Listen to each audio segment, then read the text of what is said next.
All right. Well, good morning. My name is Nathan Auberg, and you are joining us for Hot Corn, GMO Contamination Prevention and Testing for Corn Farmers. In this session, you are going to hear from Dr. Tony Studer, the University of Illinois. You're going to hear from Ryan Whipke from Envirologics, as well as Craig Tamara from Grain Millers. We're also going to have a short conversation with Angie Coxworth, our organic living farmer here in Illinois, who will set the context for this event. Our hope is that the information and the insights that you get from this event will enable you to sort of have more success as organic farmers and helping other organic farmers. We're especially grateful to all of our speakers. As a way of introduction, I represent the Liberty Prairie Foundation, which is a nonprofit located in Grays Lake, Illinois. We own and operate a 94-acre organic farm here in the Prairie Crossing Conservation Community. And through our programs, we work to promote and support and demonstrate sustainable farming in ways that we hope will help both people and nature thrive. The particular program I lead is called Northeast Illinois Farm Link. It's designed to connect landowners and farmers and help them create mutually beneficial land tenure arrangements. You can find us at www.illinoisfarmlink.org. We're also organizing today's event under the umbrella of the Idea Farm Network. The Idea Farm Network is a coalition network of farmers, service providers, nonprofits, eaters, landowners, all interested in sort of having better, smarter farming. And by having that, by sharing information and helping each other.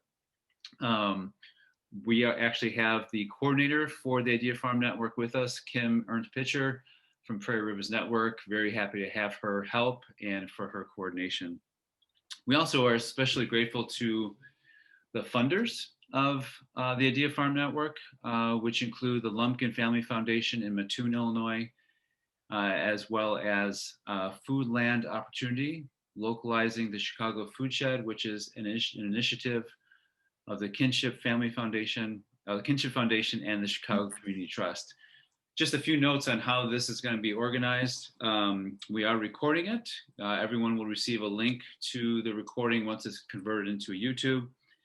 We ask, this is I guess really important, we ask that everyone mute your sound, and then when people are actually doing presentations, if you could stop your video feed, that'll preserve the bandwidth for our presenters so that their PowerPoints and their presentations come through nice and clear. And as far as questions and comments, please use the chat function at the center of the bottom of your screen. We'd like you to use it for asking questions and asking any sort of if you have any technical issues. We would like as much as possible, because we have a lot of people on the call. We have people, by the way, who registered from lots of states, including Indiana, Minnesota, Illinois. We even had someone, I think, who's checking in from Croatia.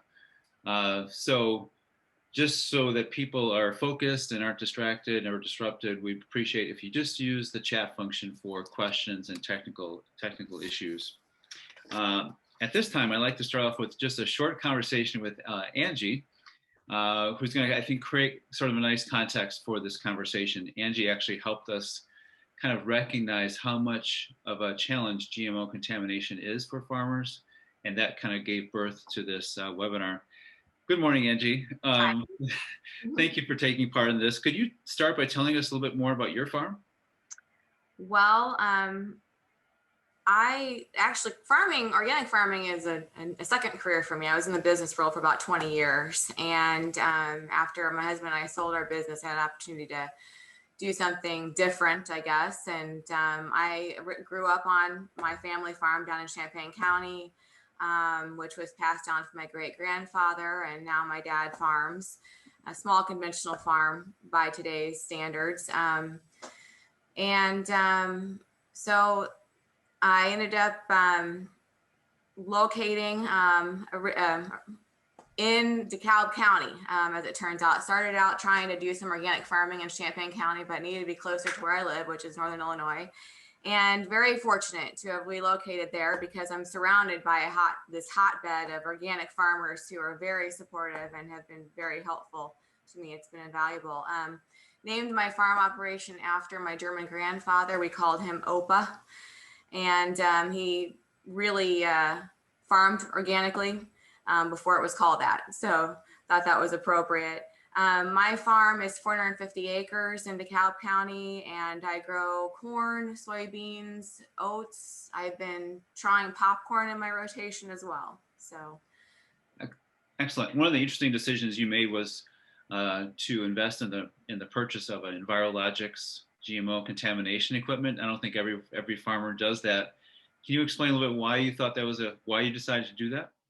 Well, I will say I went into the investment somewhat blindly. It's not just a piece of equipment; it's Okay.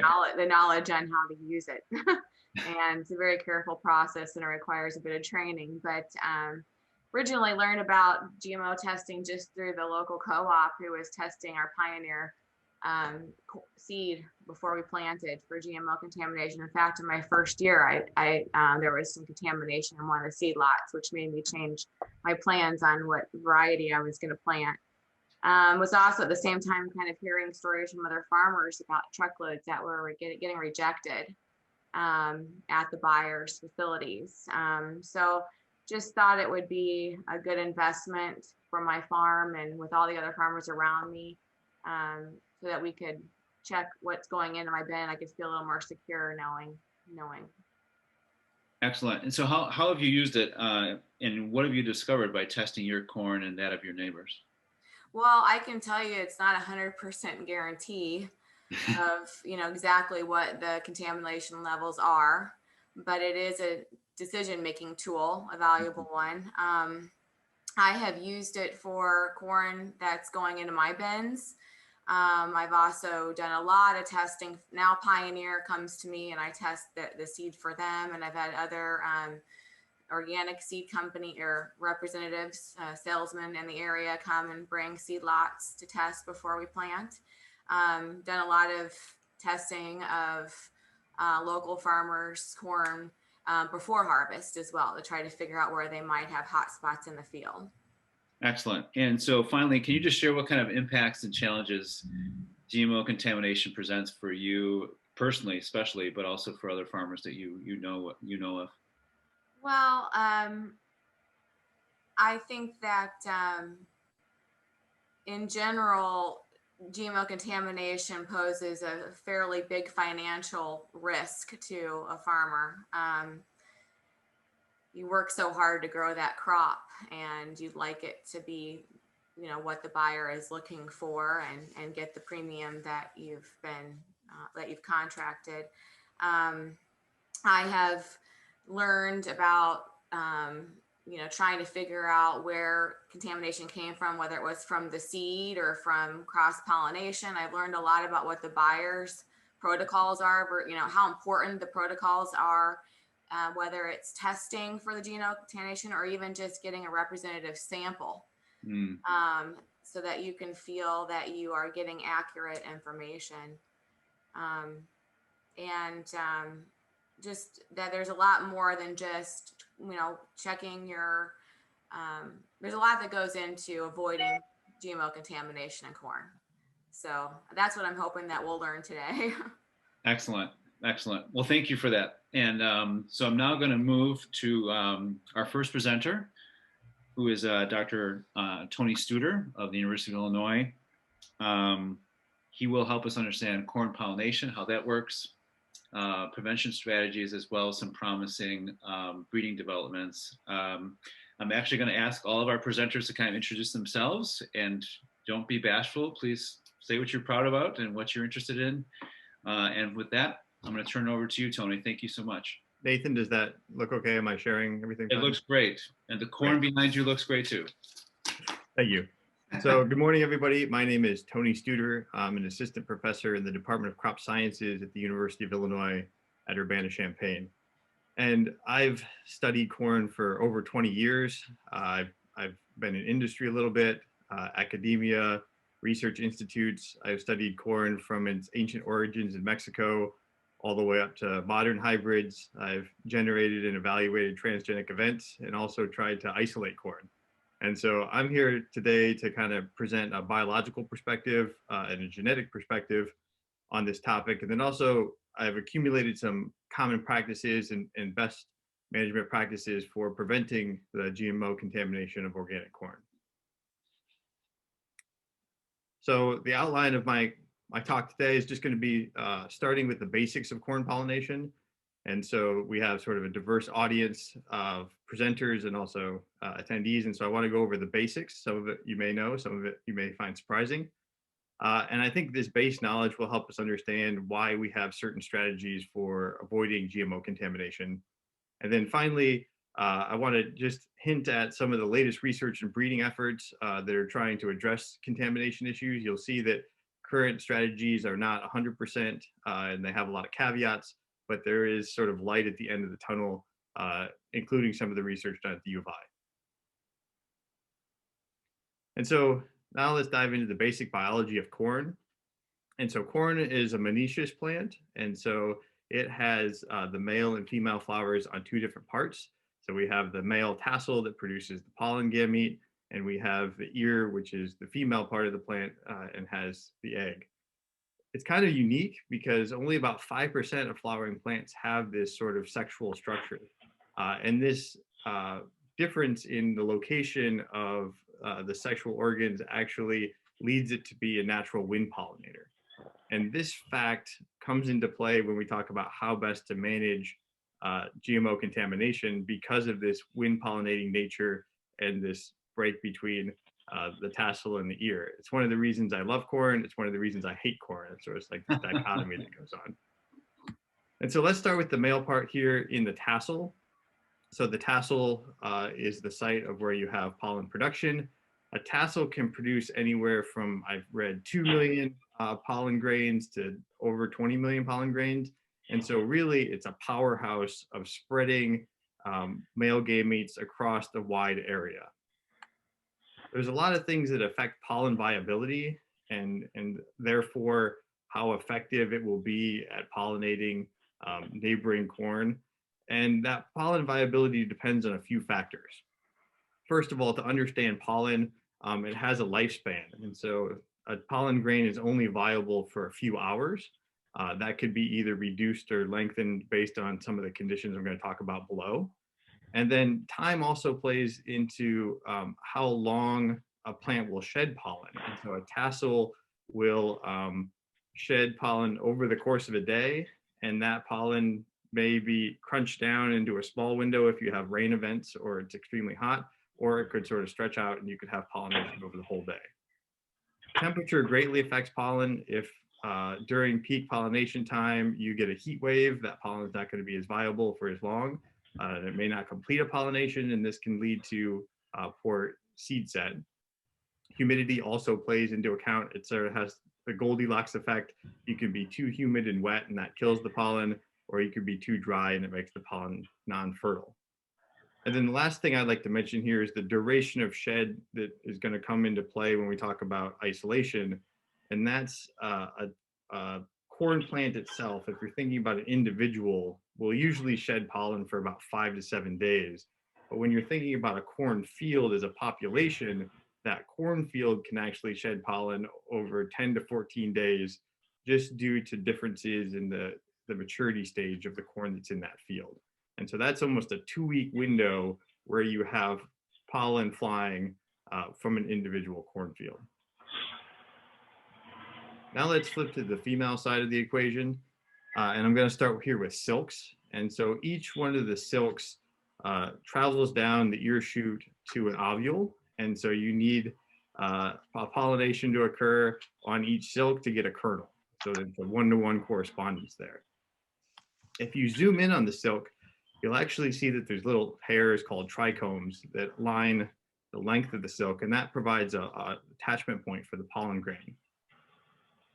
Pollination is actually the term used for the pollen getting onto the silk, and fertilization is the process of the pollen grain actually fertilizing that embryo.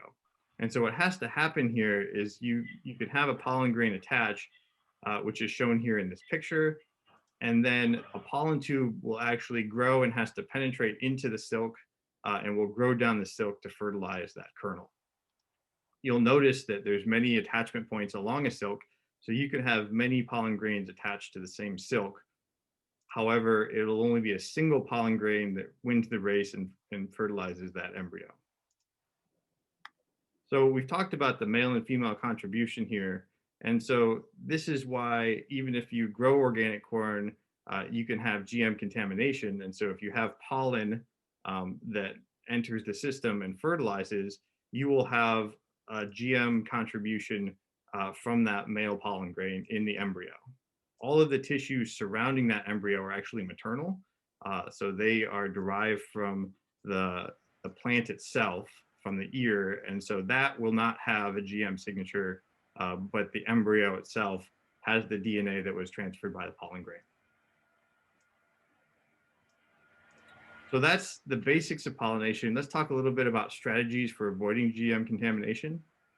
And so I think one of the things people often think about is temporal isolation, or trying to isolate their crop from the neighbor's crop using a different timetable.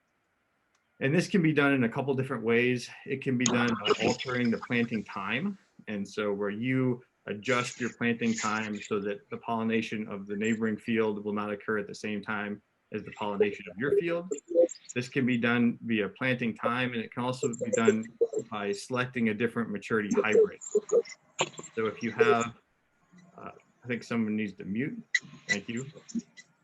And so the hybrid selection would allow you to pick a hybrid that is not maturing at the same time as the neighbor's GM field.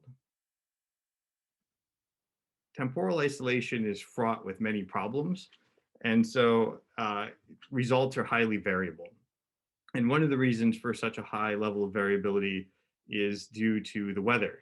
And so if you could predict the weather, maybe you wouldn't be growing crops and being a farmer. You could probably make a lot more money predicting the weather. But it's one of the most variable things. I've lived in Illinois for 6 years now. And just in the time that I've been here, it's really hard to say what a normal year is. I've witnessed the hottest summer, the wettest spring, the latest planting date for corn. And so you get sort of this wide range of environmental effects that impact your timing of planting and then also the growth of your crop. One of the things I'd like to point out that people may not realize or think about with temporal isolation is there's a big difference between planting date and emergence date. And so when the seed goes in the ground, if it has moisture available to it and the soil temperature is right, you can get emergence in about 3 to 5 days. And so it can be very reliable. Seed goes in the ground, seed emerges. However, there are factors that can affect that emergence rate. So if you plant into dry soil and you're anticipating that rain and that rain event doesn't come, that seed could just sit into the ground until it's activated by the moisture. And so I've had corn sit in the ground anywhere from 3 to 4 weeks after planting, and it just doesn't do anything until the conditions are right for it to emerge. And so if you're planning on doing temporal isolation, you're probably going to want to go off the emergence date of your neighbor's crop. Pay attention to when the planter goes through, but also look when that emerges, because that emergence time is going to be critical, because that's sort of the starting point for development, not necessarily when the seed goes in the ground. Oftentimes you'll see that hybrids are rated based on maturity, and that's by days. And so calendar days are really ineffective for predicting the biology or the timing of the biology of a crop. And so really what is important is the amount of heat the crop is getting. And so there are other units to estimate maturity called growing degree days. These can be, are a lot more accurate in predicting the timing of events. And just to get at my point of emergence, there's a standard calculation of adding 100 to 120 growing degree days for emergence if your seed lot. Some companies put the maturity dates of hybrids based on planting, and some put them based on emergence. So you'd want to check that, and if it's based on planting, you should add 100 to 120 growing degree days, just so that you account for that time it sits in the ground. Soil temperature plays a big role in the planting versus emergent equation. And really, the soil temperature has the greatest effect on the first few days of the life cycle because the corn plant is closer to the ground and that temperature than it is the actual air. The other thing that I'd like to point out, and I have a couple of tools in the resource section at the end of my talk where you can look at growing degree days for different hybrids in your area. It's a multi-state tool, so it's not just for Illinois. It covers quite a bit of the corn growing region. And then I have another tool where you can look to see how to adjust the maturity date for late planting. So if you plant really late, the corn will actually adjust its own reproductive time. It'll crunch it down a little bit to try to fit in that window. And so there's a calculator for the time after May 1st that you plant and how that may adjust your maturity rate. Okay, so the next thing I want to talk about is isolation by distance. One of the main factors here that you should consider if you can't plant up against a wheat field like in this picture is prevailing wind direction. And so because it's a wind pollinating crop, the prevailing wind will push that pollen farther into your field. If you look at what is recommended for isolation distances, the USDA minimum separation distance for regulated articles is 660 feet or 200 meters. And this is sort of a distance that I've worked with before. This is also the distance used by the Association for Official Seed Certifying Agencies as far as an isolation distance when looking at organics and GM crop distances. However, 200 meters is a really long ways, and I know not everyone has that much space in between the neighbor's field and theirs. And so let's look a little bit at the data on what the distance actually practically is. So here's a table of a combination of over a dozen studies that have looked at percent pollen contamination from a neighboring field and then how close that pollen source is. And so I've highlighted a column over here. So at about 50 to 100 meters, you're seeing consistently less than 1% contamination from the neighboring field. If you drop down to 25 to 50 meters, you can see you have quite a bit more variability, but it generally is under 1% contamination. And so 150 feet to about 300 feet would give you these sorts of results for pollen contamination. And then the USDA measurement obviously is trying to get no pollen contamination. And so it's over 200, it's about 200 meters. So you can see that's actually off the scale of what was tested here, just because the rate of contamination would be so very low at that distance. Now, that's not to say a pollen grain can't travel farther than that. I've learned to never underestimate the power of the wind, and people report pollen grains traveling over a mile. But that would be relatively rare. And so when thinking about a population or an overall grain sample, that would contribute very little to your pollen contamination. The next thing I want to talk about is border rows. There's less specifics on border rows and how to work with those. I've seen general recommendations of having 8 to 16 border rows to prevent internal contamination of your field. But that again depends on how far you are separated from that other field. Think about it, 16 rows at 30-inch spacing is still only 40 feet. And so the border row is going to help by flooding the crop on the inside with pollen that's not GM. It also provides a little bit of a break, but still 16 feet and only, 16 rows and only 40 feet is still not going to prevent all contamination from a field planted directly adjacent. The other thing I'd like to quickly point out is you also have to think about where contamination is coming from.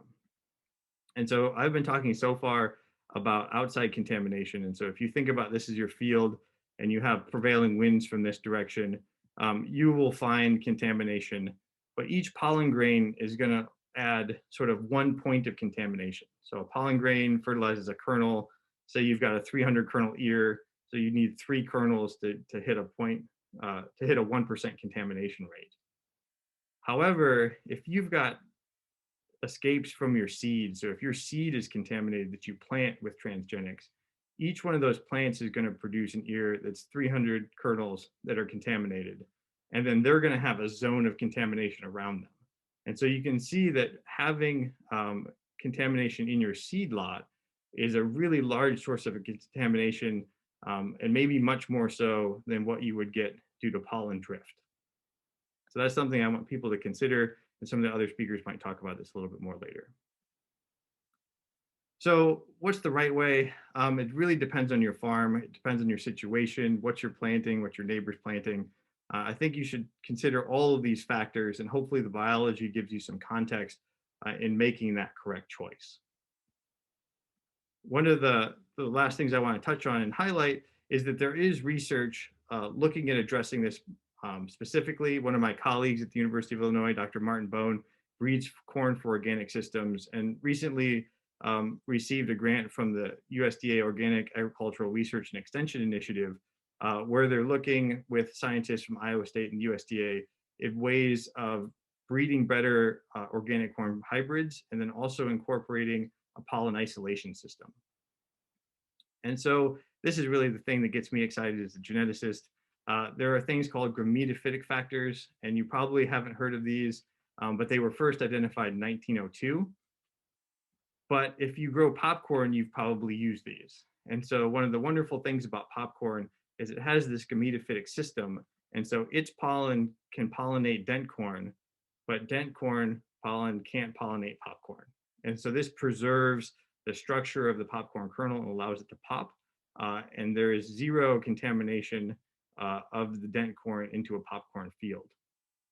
And the way this works is under a normal situation, you have pollen grain that has a pollen tube that grows down the silk. And so that's what fertilizes. But if you have this gametophytic factor, this is a dent corn pollen on a popcorn silk, you have erratic growth of the pollen tube, and this never actually makes it into fertilize the embryo. And so people are working in this project to move this pollen barrier system into organic corn so that it could not be pollinated by GM dent corn. I think that this is something that you should look at towards the future. There is a company now that has a version of this system in their corn, which I'll talk about in the very last slide, which is next. But I think you should also look at this from a policy standpoint. So there's a lot of talk right now about if there's a big push to move this into organic system, maybe legislation that would prevent big seed companies from using this in GM dent corn. And so it's just something to keep, if you're passionate about this topic and GM contamination, it will be something for you to keep an eye on in the near future.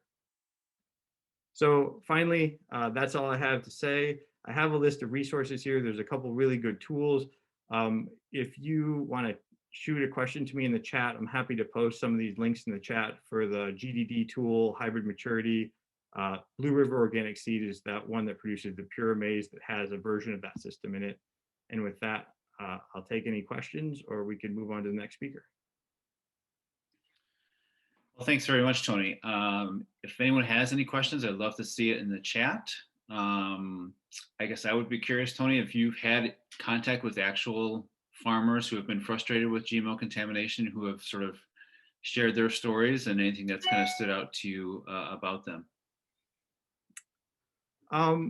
I sort of reached out to some of the extension professionals in the state. A lot of the questions that they get aren't to do with organic corn systems. I have a feeling that it's not sort of their normal clientele, but I think that if people have questions, that I encourage them to reach out to the university, to the extension agents, because the more we hear that this is a source of interest, I think the more we can compile research and give presentations on best practices. Okay. I guess the other question I have was in terms of that breeding research and development that's being done, does popcorn breeding with other types of corn, is that a challenging thing to do, or is that fairly easy? Or so one of the main breakthroughs that they've had recently is they've identified the source of this gametophytic factor. And what they can do then is they can actually create a marker. So if you know in the genome where that important piece is, you can actually track that as you breed it into different corn background. And so just knowing what causes that effect and where it's located will greatly, save many years of breeding to try to move that system over. And not only that, with hybrid corn breeding, you're developing new hybrids all the time.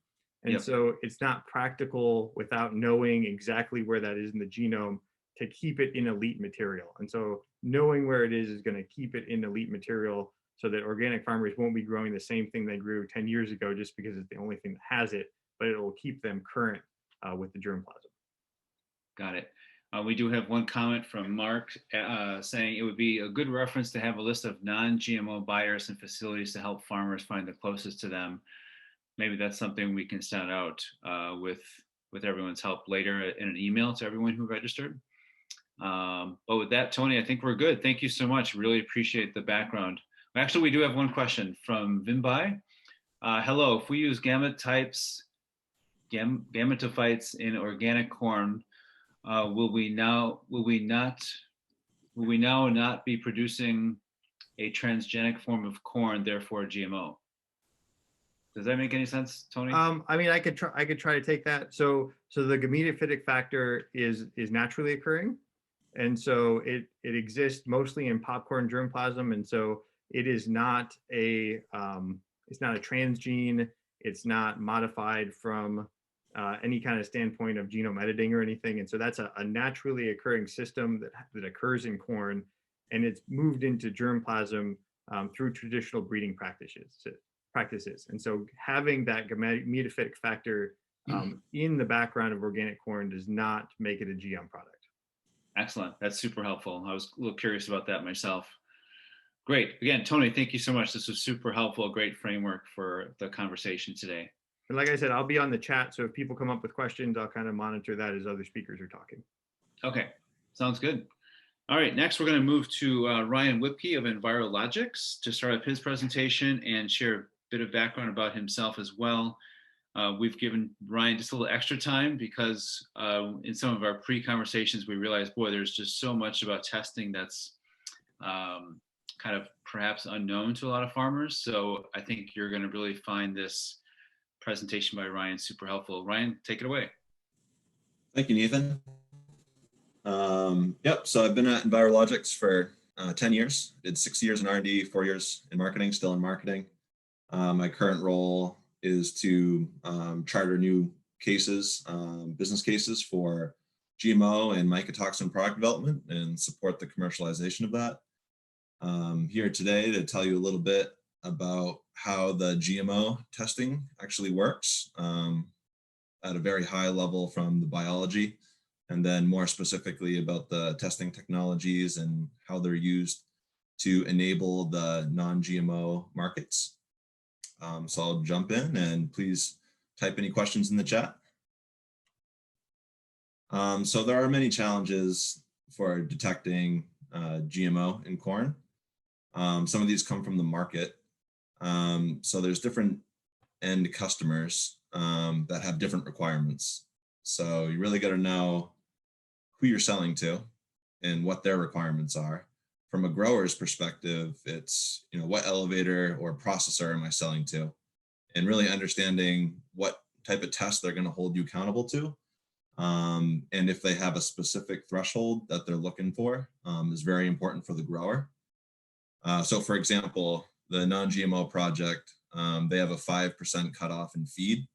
However, if you're selling to a feed mill directly, they may have a 3% cutoff because they want to create some room for error when they actually go to aggregate the grain and transform that into a finished feed.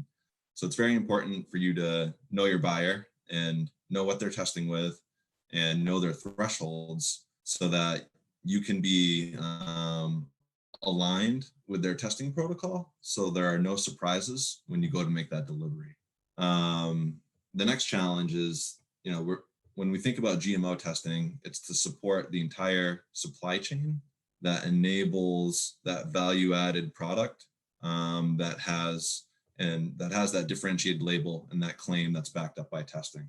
So the type of tests that are available, the DNA tests or the protein tests, they have different characteristics that lend themselves for use at different areas of the supply chain.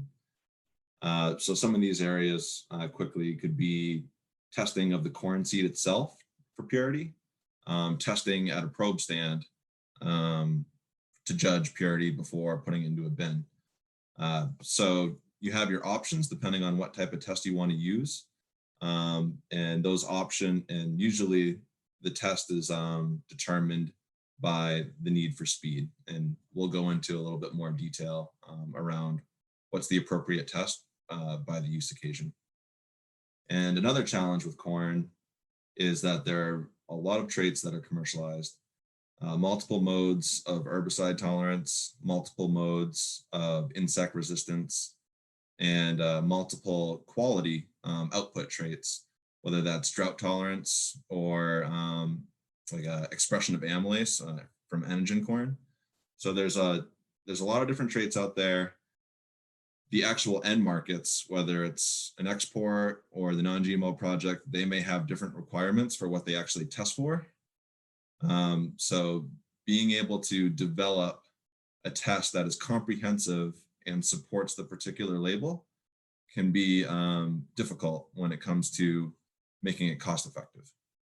And so this is very high level challenges, and we'll start with a few slides that take a high level approach of explaining what's actually happening with the GMO, and then build in the complexity, take a look at the testing technologies themselves, and ultimately what you should do as a grower to make sure that you receive the premium that you worked hard to get. So what is a GMO, genetically modified organism? The goal of creating GMOs is to overall increase your productivity, increase your yield per acre. How this is achieved is that by looking at the traits of other organisms, so bacteria or fungi, they may find some genes, which is DNA, that express certain proteins, which is shown here in green, that have interesting properties that a plant could take advantage of if the plant were to express that protein. So for example, Roundup Ready corn, that gene was taken from a different organism. It expresses a specific protein, and what that protein does is it deactivates glyphosate once it's sprayed on the plant. So therefore, it enables tolerance of glyphosate. So DNA, there are DNA tests and there are protein tests. The DNA test is called PCR. It just stands for polymerase chain reaction. It has a long time to result, and it requires some sophisticated instrumentation to be able to run that analysis. The proteins can be detected by strip tests. It's very similar technology as the pregnancy test, where you run a fluid up a porous membrane, and there's some binding that occurs, and you see a line develop. And with protein tests, the intensity of the line correlates with the amount of protein in the sample, which therefore correlates with the amount of contamination on a percent weight basis. So it's important to note that the two types of tests that's used by the supply chain are looking for different actual substances. The DNA test is looking for that foreign piece of DNA, and it's amplifying and detecting that specifically. Whereas the protein tests look for the protein that's expressed by the DNA, it's coded for by the DNA, and it quantifies the amount of protein present. And depending on where you are in the supply chain, you may favor the protein test because it's fast, or you might not be able to use the protein test because you've started to process your corn, and now the proteins have changed shape considerably, and the protein test will no longer work. So if you think of testing anything that's been heat treated or closer towards that end product, say it's a tortilla chip, the protein test will no longer work because that corn has been significantly processed to the point where these proteins no longer look the same. A little bit of nomenclature. There are traits that are monotrait lines, meaning there's only one GMO in the trait or in the seed. An example of that would be Roundup Ready 2 corn. It usually has one trait associated with it, such as herbicide tolerance. And then there are stack traits, which just means that there's more than one GMO trait being present. So an example of that would be BT Double Pro. Trait stacks can be only herbicide tolerance, so where you have multiple modes of action for various herbicides. So that could be Roundup and Liberty stacked because you don't have insect pressure. Or it could be with multiple modes of insect resistance. And over the years, the adoption of stack traits has significantly increased. And the need for that is based on the evolution of weeds and the actual pests of the cornfield. They're developing tolerance to only one of the specific herbicides or multiple forms of the herbicides. So one strategy to try and keep those fields clean and the harvest or the yields high is to stack them up, and they tend to work better and eliminate some of those resistances. So as we progress from mono trait to stack traits, the stacked lines tend to pose a little bit more difficulty with making sure that the GMO or the protein tests for GMO align with the DNA tests for GMO. And I have some additional slides to show why that is the case about a few minutes from now. So the first GMO testing technology we'll take a closer look at is DNA detection.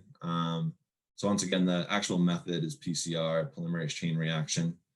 And for the sake of the grower, if you ever want to get this type of analysis done, you'll likely be sending it to a laboratory that can perform this analysis for you. And Virologics has a lab service, and we offer DNA detection. It generally takes 2 or 3 days for you to receive results. The GMO genes are quantified by comparison to known standards. DNA detection is considered the gold standard technology by some of the common non-GMO labels, such as the Non-GMO Project, for example. And it's used at a point in the supply chain where you're closest to that finished material. And it's the gold standard because only the DNA detection will work once you start processing the corn and get closer to that finished good. And the consumer wants to be sure what they're actually consuming is non-GMO. So that's why DNA is considered the gold standard for that particular non-GMO program. In general, the DNA tests are much more expensive than the protein tests, about 10 times. So the protein detection, this is our product over here. We call it a comb. So a comb is just it illustrates the actual configuration. So it's multiple strips where each strip detects a specific GMO protein that is being cultivated in corn. And we call it a comb because if you think of each strip being a prong on a comb that you brush your hair with, it's just a shorthand way that we can describe the product as one unit. And when you're actually doing the testing, it makes it a lot easier to handle one unit instead of having to thumb through 10 individual strips.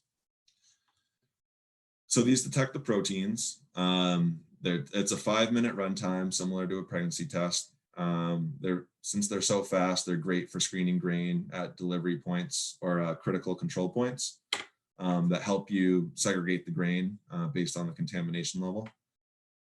So how these work is that this barcode contains a standard curve where we have a certified reference material in-house for each individual trait.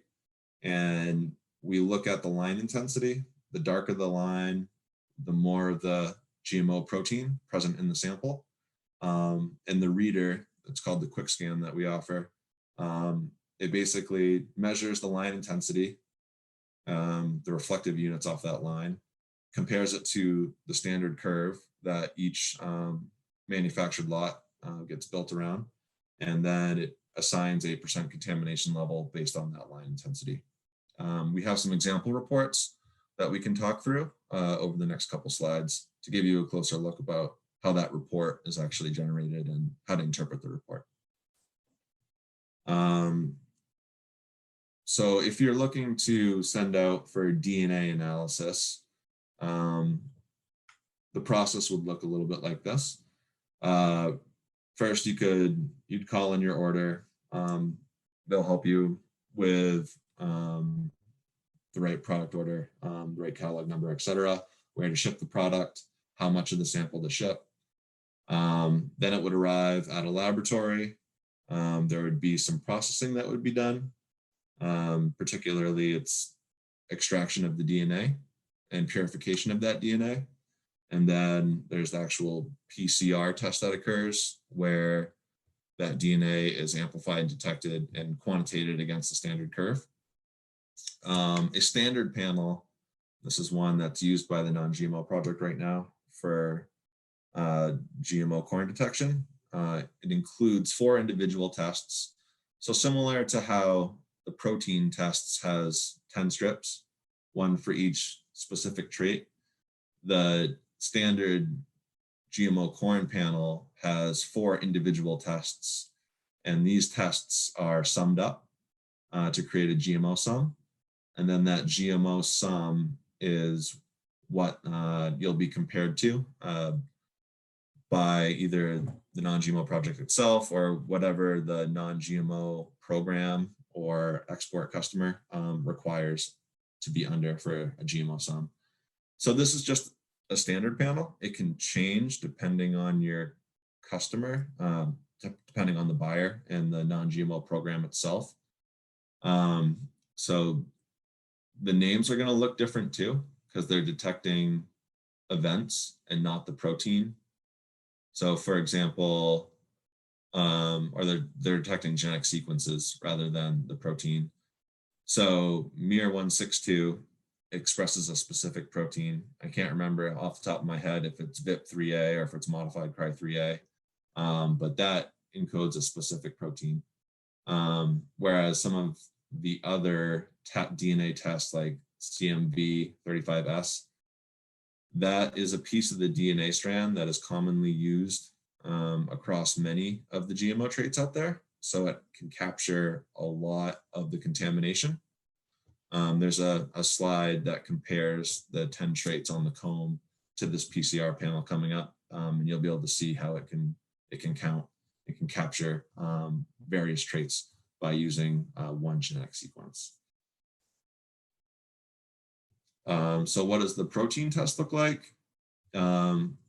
After collecting a representative sample, which to do it right takes some time, multiple locations in the truck need to be probed. You need to get a size which is representative, grind it, take a subset of that. Then you extract with water with a 30-second shake, transfer the extract into the cup, add the comb, wait 5 minutes for the test to develop. And then you put the test into the reader. So for Envirologics, that's the quick scan reader. You can also run mycotoxins.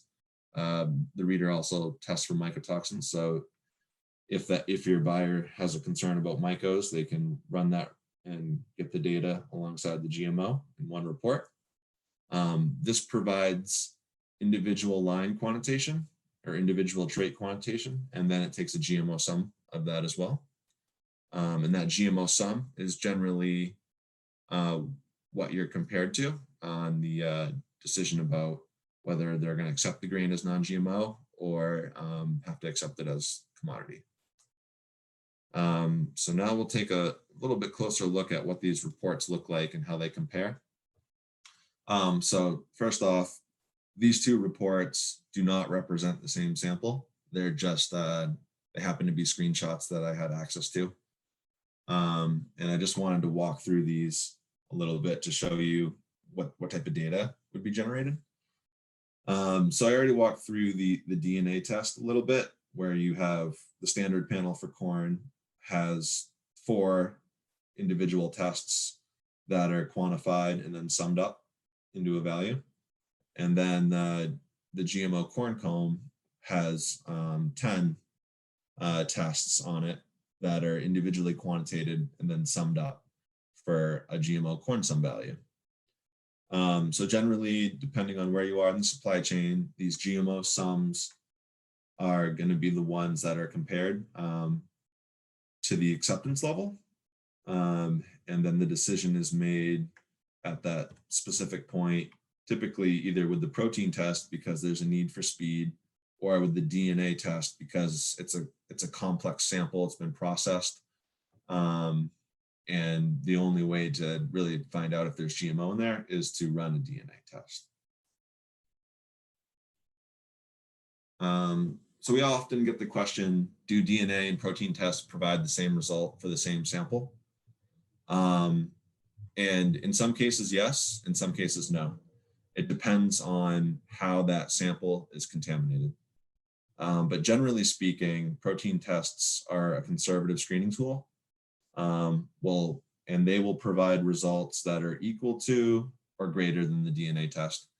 And this ensures that bins are kept below threshold values and gives buyers confidence to aggregate grain and then process large batches of grain in non-production GMO and production non-GMO runs. So if you look at a data set, it doesn't match up 100% correlation. So for example, protein tests will give you a value that's less than the DNA result 20% of the time. Will give you a result that's in line with the DNA test 40% of the time. And we may slightly overcall sometimes, maybe 40% of the time.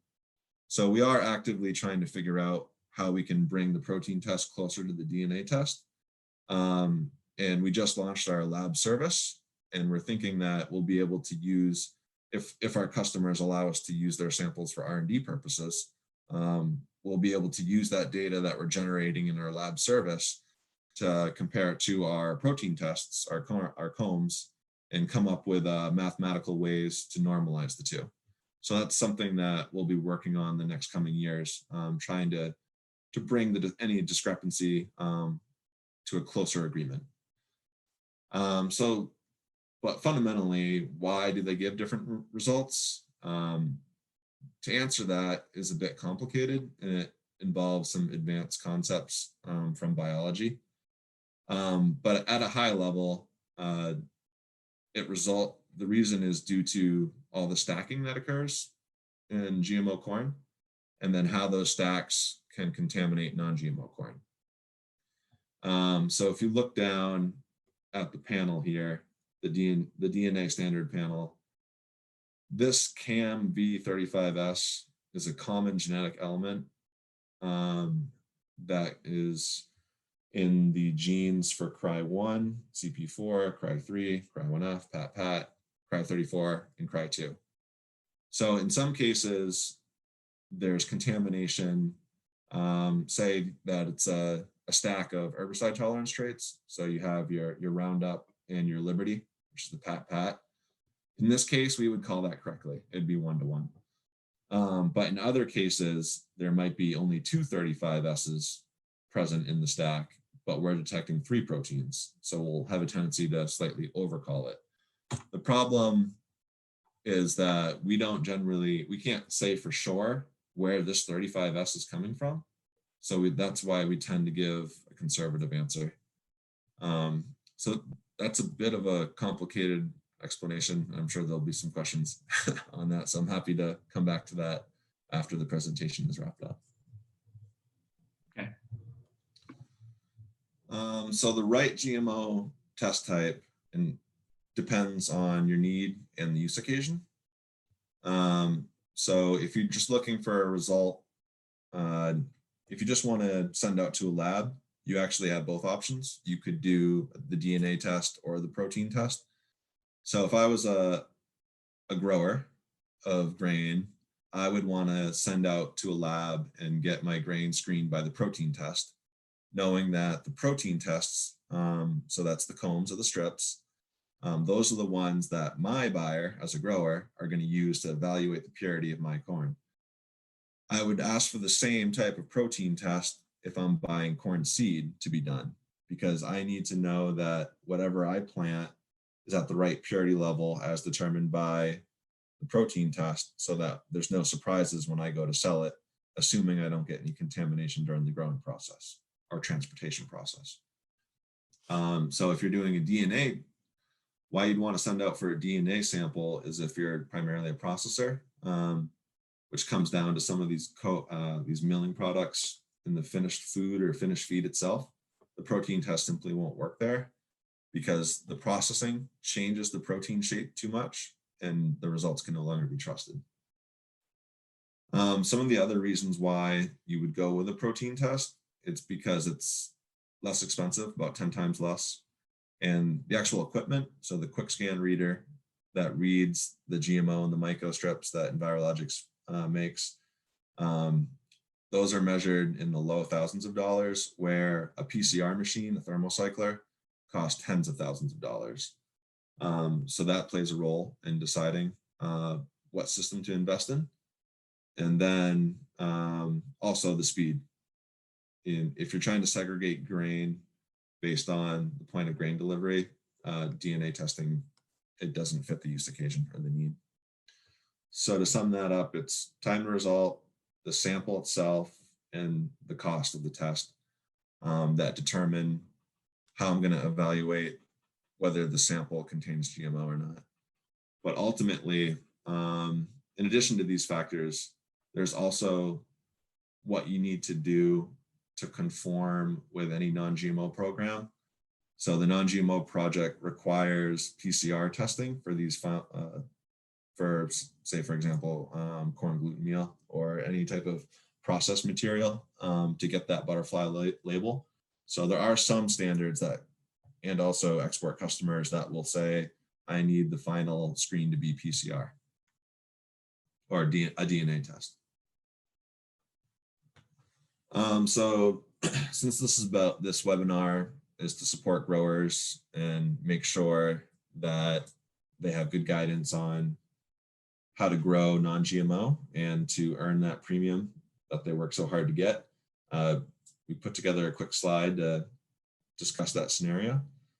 So the first thing that I think a grower should do is talk to their buyers about what are the thresholds that I need to meet and how are you going to test for that threshold. So once you understand that, then you can go to your corn seed dealer and you can say, these are the requirements I need to hit. Knowing that when I grow, I am subject to a little bit of risk of additional GMO contamination. I need some wiggle room in my purity level. So for example, if you're being held to a 0.9% GMO sum, then I don't think it would be a good idea for you to buy seed that is 99.1% pure, because that gives you no room for error during your growing process. You would want to go with something like 99.9% pure. However, if you're selling to a feed market that's non-GMO, and the threshold you're being compared to is 3% or 5%, then a 99.1% purity level on your corn seed should be okay. In addition, you should ask your seed dealer how they're assessing purity, knowing that ultimately you're going to be held to the protein test. So using more specifically the Envirologics corn column, if you can figure out exactly what that test is, you could do some pre-screening of the corn seed itself to make sure you're at that right purity level before you invest all your time in planning it and growing it up properly. You'll want to follow the good guidance from Tony and Craig around best practices for keeping your cornfields clean.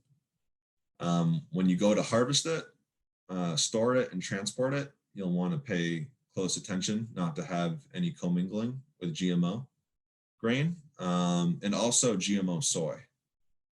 So the protein tests, the strips and the combs, those detect traits or the proteins that are from GMOs, and some of those GMOs are also present in soy.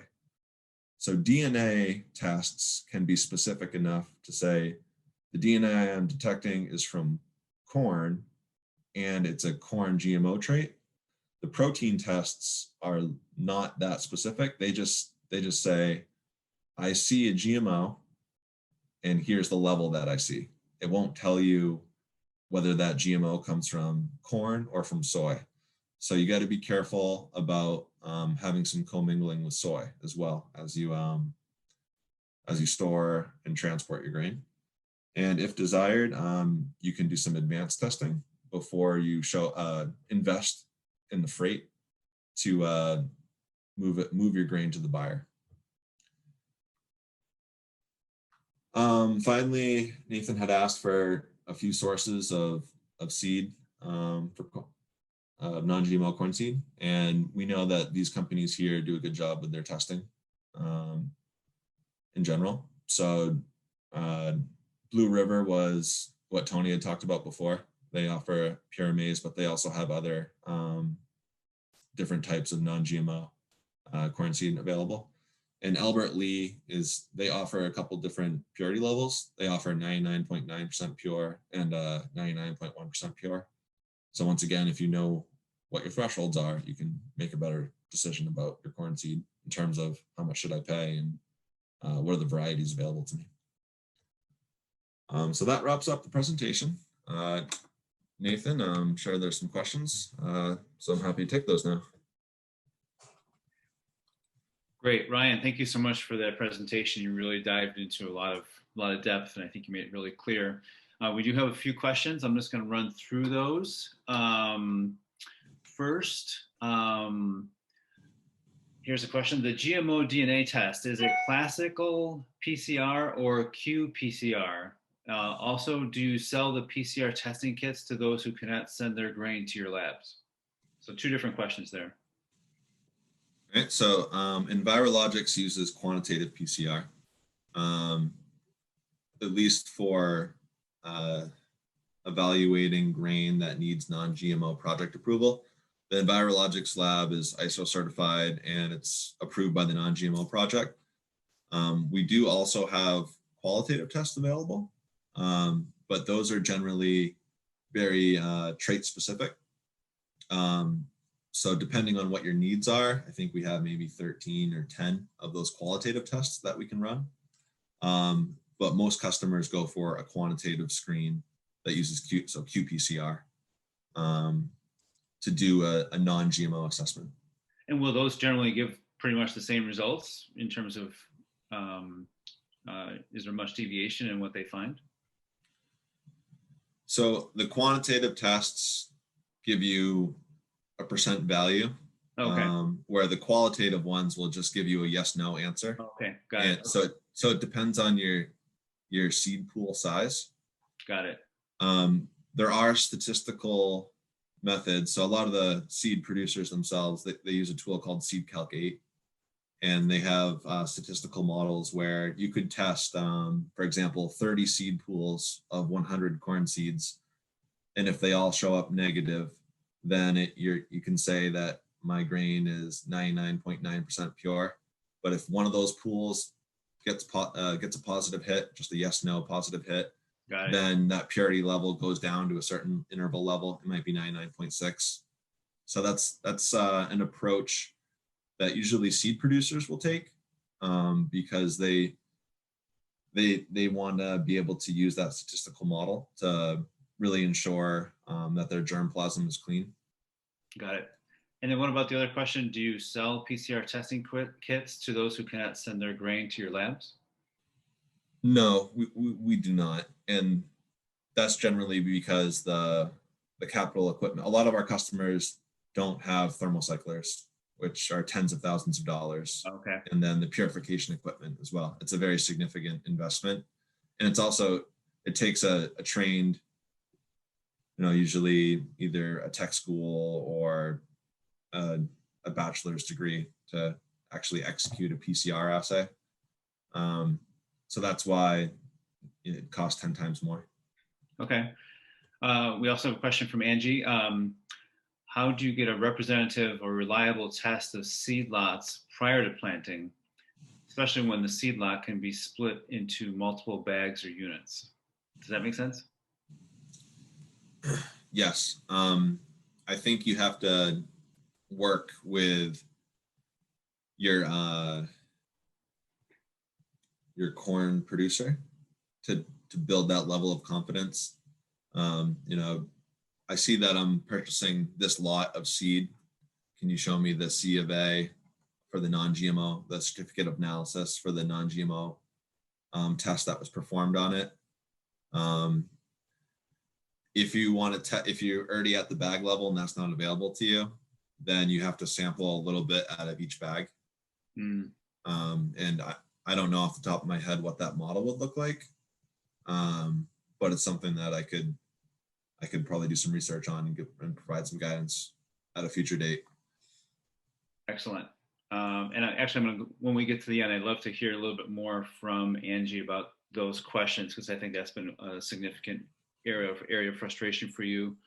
We also have a question from Mark. This is a little bit lengthy, so Ryan, you might want to actually look at the chat as I read it, because it covers some different things. The question goes, legally, does non-GMO seed mean 100% free from GMOs? Post-harvest test led to 7 to 19% GMO from our non-GMO seed local seed company. We still had seed in unopened bags, and they tested 1.5 to 3% GMO contamination. What recourse do I have with a seed company? Have all the printout documentation?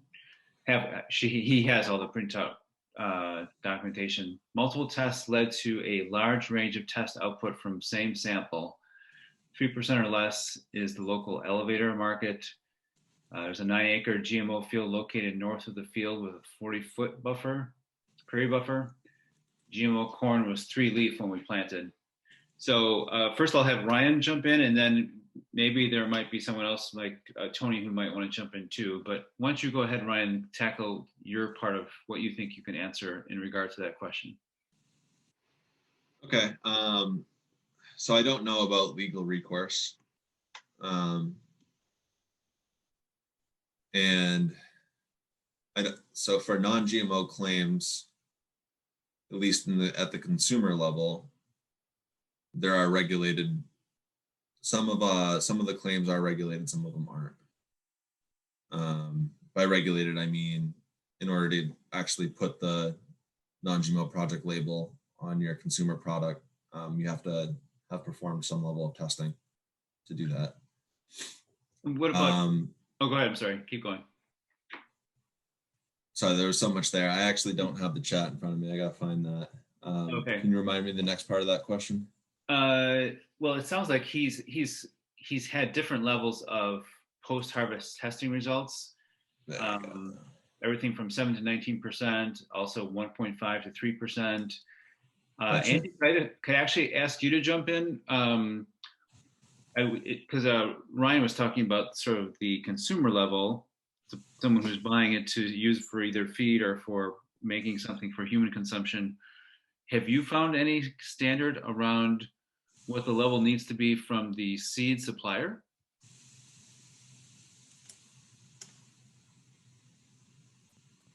Angie, I'm not sure if you're muted, if you're trying to answer that and you're muted. You're asking me about the seed supplier and what level that? Yeah, is there do you know, like, is there a legal standard for what level of GMO contamination a seed supplier can have in their lot while still being considered organic? I know, I think that's a good question. It's funny because as this is going on, I'm getting notices from my local seed supplier saying he wants to come out and bring some seed for testing. He's like, I'm getting it in. Can I bring it out? And it's making me think, boy, we need to talk about how he's pulling that sample. So that kind of brought up my question. But yeah, I know we've seen all kinds of things, and he kind of leaves it up to us on, do you want to take it or not? You know, but I think that they do have some standards that they're supposed to follow. But I think it also, though, depends on, you know, like you mentioned, Albert Lee Seed says, you know, certain things about their certain hybrids of, you know, non-GMO, that they're pure maybe or guaranteed purity. So I'm kind of curious, you know, to know how are they backing that up? Yep. Right. And if you asked for a certificate of analysis, I think they would be able to produce that for you. That would be a good thing to know. I know that company does testing, so it's just a matter of working through the organization to get that result in your hands. Yeah, so it seems like Mark might have had some contamination issues after he planted. If he jumped up from, assuming it, the pre-harvest or what was tested in the bag is representative of what was planted. That's a big assumption, since we don't have the pre-plant representative sample to test. Yeah. Mark, jump in, and as long as you can keep it concise, but jump in because I think it would be helpful to hear from you. Or is this Craig? It's Tony. Tony, sorry, Tony, go for it. I think that you also have to think about, so if you're 99.1% pure in your seed coming in, and you're planting at 30,000 plants per acre, that's 270 GMO contaminated plants potentially that you're planting in that acre. Each one of those tassels is going to produce tens of thousands of pollen grains. And so even if you have a low percentage going into the ground, that can contaminate surrounding. So each one of the 300 kernels on that GMO ear is going to test positive, but then every pollen grain that goes out and pollinates a kernel in the neighboring section of the field, every time you have a successful pollination there, that will contribute to your test result and elevate that. And so the difference between a 99.1% in your seed going in is 270 plants potentially contaminated versus a 99.9%, which would be 30 plants at 30,000 plants per acre. And so you have to think about that. That's a seed going in the ground that's going to produce an ear with 300 kernels, and it's also going to produce a tassel that can pollinate your surrounding ears, which will elevate that from what you actually test in that seed bag. Got it. All right, so I have two questions, and I think this is a significant part of the conversation, but I also want to get on to Craig as well. Number one, the certificate of analysis that you mentioned, Ryan, is that something that any seed supplier should be able to provide? If they perform testing, then they should be able. They should have that result. If they can't provide a certificate of analysis, then I would be worried about the claim that they're making. How do they know that it's non-GMO? Okay, got it. And then Mark, do you want to jump on just for 1 minute and describe your situation, just in case Tony or Craig or Ryan or Angie could kind of give you a little feedback, just very briefly?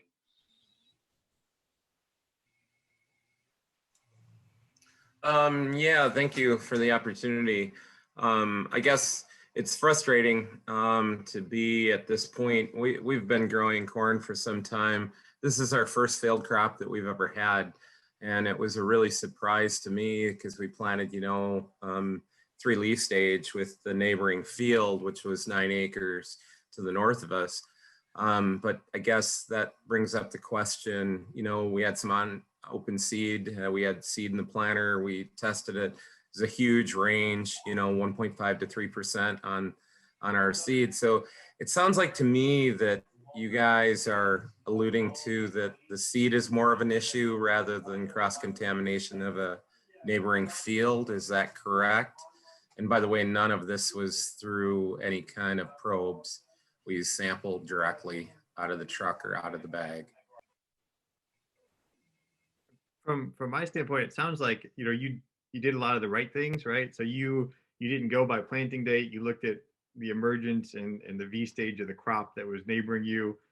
It kind of depends on your maturity rate to their maturity rate to make sure they don't time up again. But if they were staggered enough, it does just from the surface sound like it may be more of a contamination in your field rather than coming from the outside. If you look at that table, when this is reposted as a YouTube, you can go back to my slide on that table, and you're in the 10 to 25 meter range from the GMO field, which means your contamination level should be under 5% from that other field. So if you're testing in high numbers, it's probably internal. Okay. Ryan, do you want to say anything, or Angie? I guess I just keep thinking it seems like a slippery slope to me because it's all you're totally relying on the seed company to do accurate representative testing of their lots and so they can provide you with that certificate analysis. And but then at the end, when you have contamination in your field after you harvest, sometimes it can be hard to go back and say, because you don't have that seed anymore, it was planted, Yep. to say what was the root problem. And that's where you get into pointing fingers, so. Okay. So how about if we do this? How about if we allow Craig to share the buyer's insights into all this, which will be really excellent. And because this seed question seems to be at the crux of so much of this, so many of the challenges, we come back to that question in the final kind of Q&A discussion, because I'd love to talk more about that. So Ryan, thank you so much for your great presentation. It was very clear and very helpful. If you could unshare that, and then we'll get Craig going. As I mentioned, Craig is with Grain Millers, the largest seed identity preserved buyer in the world, I understand. He's going to share a bit of background about himself and give us sort of the buyer's perspective on this topic and how they test and some of the advice that they can offer as well. Craig, you want to jump in? Okay. Everybody see my screen okay? Yes, looks great. Okay. My name's Craig Tumera, and I serve as the Identity Preserved Crop Specialist for Grain Millers. I've worked with them for 10 years now, and I work mainly with non-GMO and organic food-grade corn, soybeans, and wheat. This is my 43rd year working in agriculture. I started in the fertilizer business, had my own crop consulting business back in Illinois for a while, and then I moved on to seed production, both for non-GMO and GMO seed production. And in the latter years, I started working with some organic seed production. Specifically now, the last 20 years or so, I've been working with non-GMO and organic crop production, specifically seed and food grade grain production. Some of the topics I'm going to discuss today and some ideas to consider, a lot of them are going to be basically a review from Ryan and Tony's presentation with a little bit of a twist. We're going to talk about production contracts, developing relationships, a little bit about non-GMO and organic hybrids, equipment cleanout, a little bit more about the GMO testing and some grower experiences, things that they're doing to help prevent GMO contamination.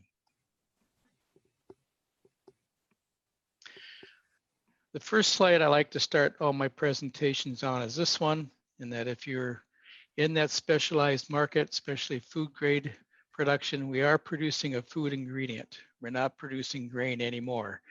And we need to understand that, and you need to understand that that's what the contract is all about, because that contract's going to have more specifications than your normal grain or even feed grade contract's going to have. And those specifications are going to probably be a little bit more tighter than those other contracts. So it's a good place to start, is to understand that contract. And so with that in mind, you need to know the markets that you want to sell into. Is it going to be a food grade market, or is it going to be a feed grade market? You need to sit down with your buyer so you can understand what your production contract is asking of you and the quality specifications that you must produce to.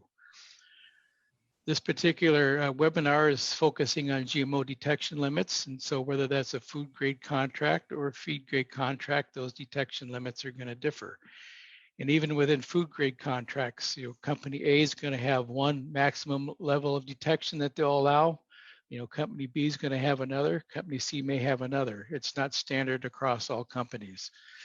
Other requirements would be test weight requirements, grain moisture requirements, BCFM stress cracks, and others. But the main thing I want to get across here is when you're looking at contracts and deciding what markets you want to play in, please ask us questions. This is the time to sit down and really review the contract and what's expected of you.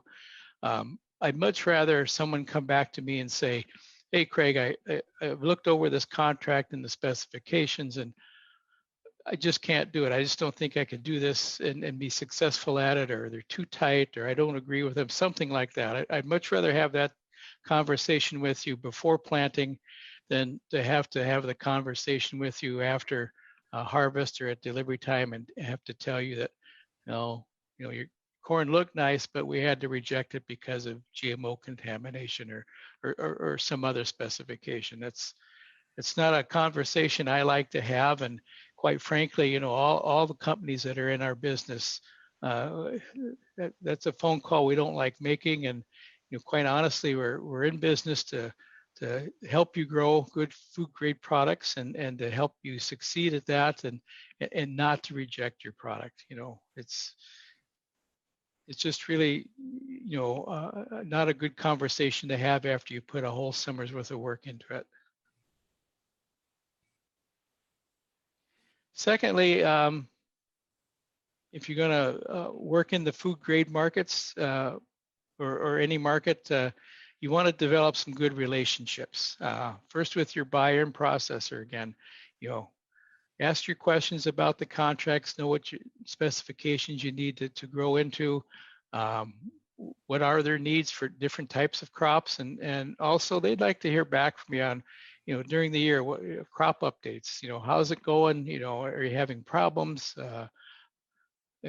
weather related, insect related, disease related, things like that will just help build that bond with them a little tighter and keep that communication channel open.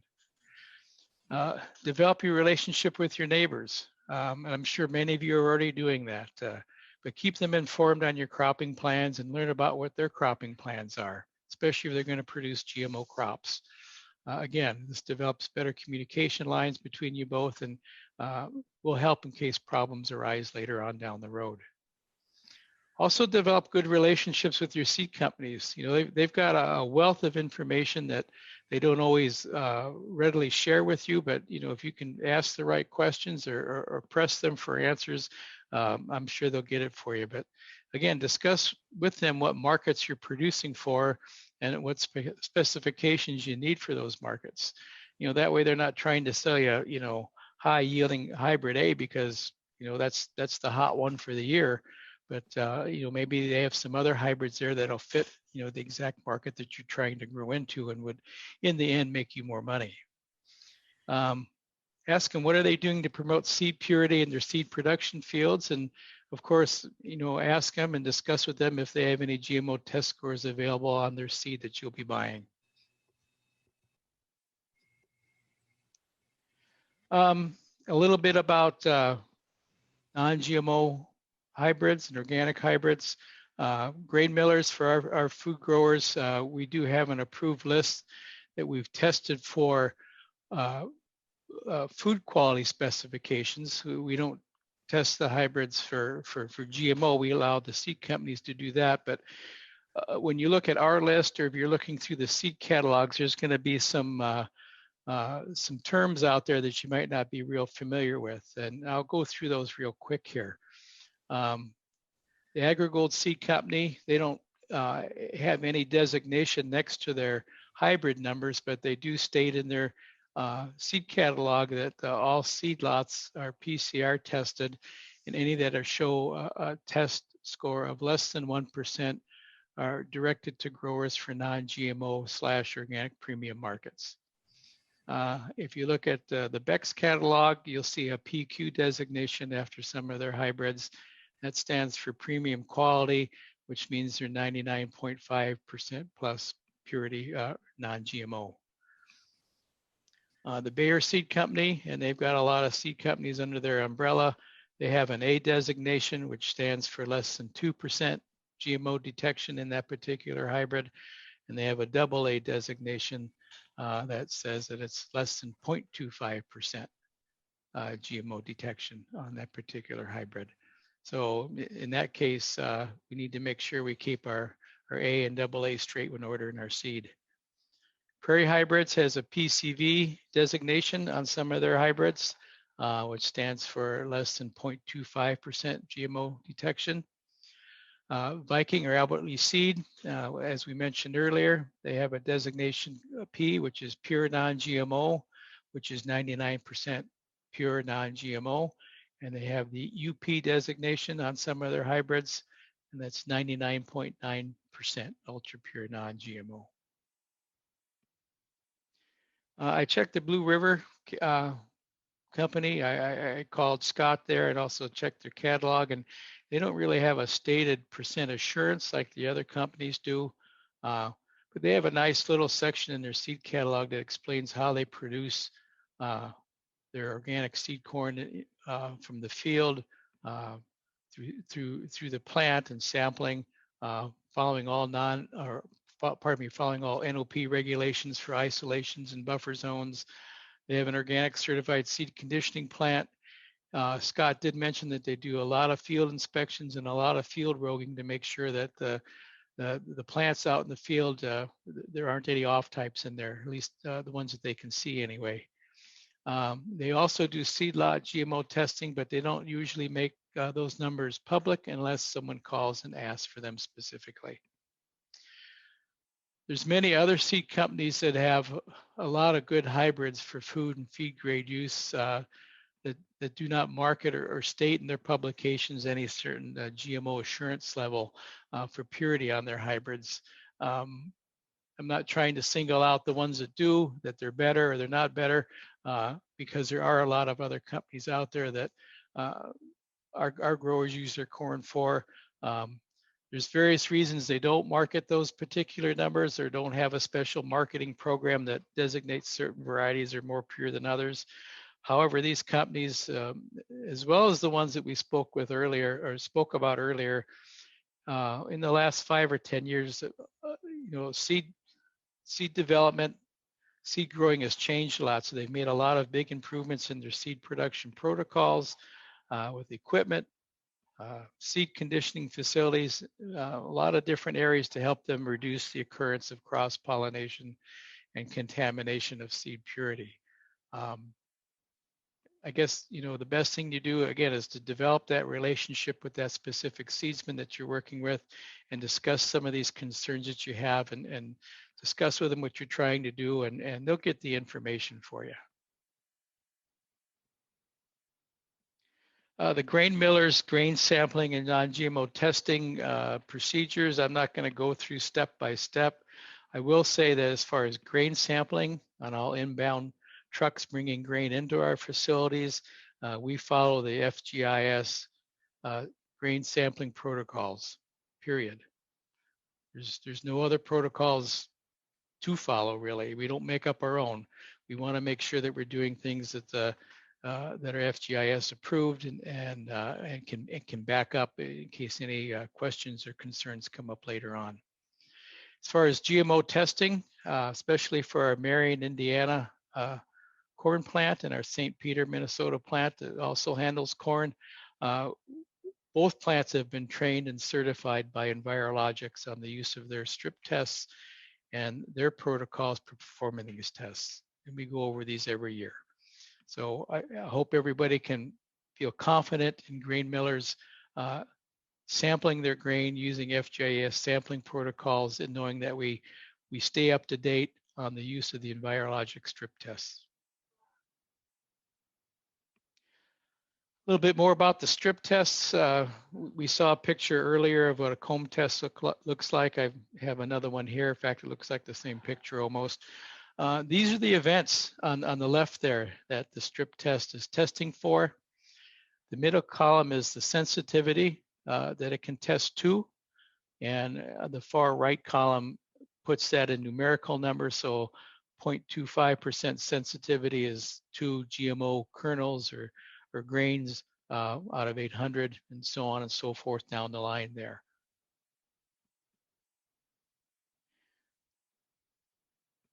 I do work with soybeans, like I said earlier, and we do strip testing on all those. Not quite as large a comb, but when I first started in the business, we had one and then 2 comb strips on each comb.